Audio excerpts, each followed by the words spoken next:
emoții decât la audiții. Mi se pare o etapă puțin mai dificilă, pentru că s-au ales concurenții printre cele mai bune voci, cei mai deosebiți. Deci cred că avem concurență. Ei, haideți aici, haideți aici. Cum sunteți? Bine, bine. Mai emoționați decât de obicei? Eu. Tu nu ești obișnuită să cânti fără copil în brațe. Da. Vezi, asta e o premieră la X Factor. Da, mă gândesc la el. Așa, da! Hai! Bună seara, bebe! Bună! Sunteți un grup? Sunteți un grup și o familie, presupun? Minunată. O familie, da. Cum se numește? Cel mic? Cum te cheamă, mami? Ave.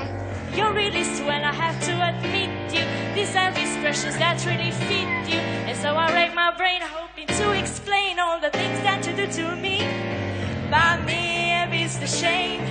Please help me explain. So kiss me and say I understand. Asta ar putea fi sport olimpic nou. Da. Dans și cântec cu un copil în brațe. A fost cel mai viu moment de până acum, recunosc. 4 de da. 4 de da, copii! Bravo, Albert! Mulțumim frumos! Spre deosebire de toți ceilalți, voi ați avut cele mai multe repetiții împreună. Adică dacă voiați să repetați la micul dejun, repetați. Dacă voiați seara, repetați. În mașină, ați repetat. Deci aveți un mare plus.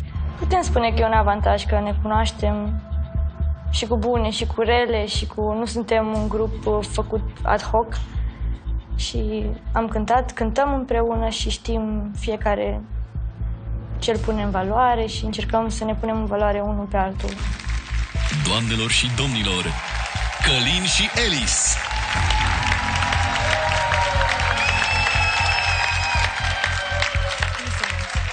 Seara! Bună seara, bună seara. Acum au venit numai ei doi. Ce face la mic?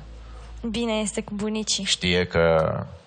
Știe, a simțit. O să urmărească, da. N-a simțit.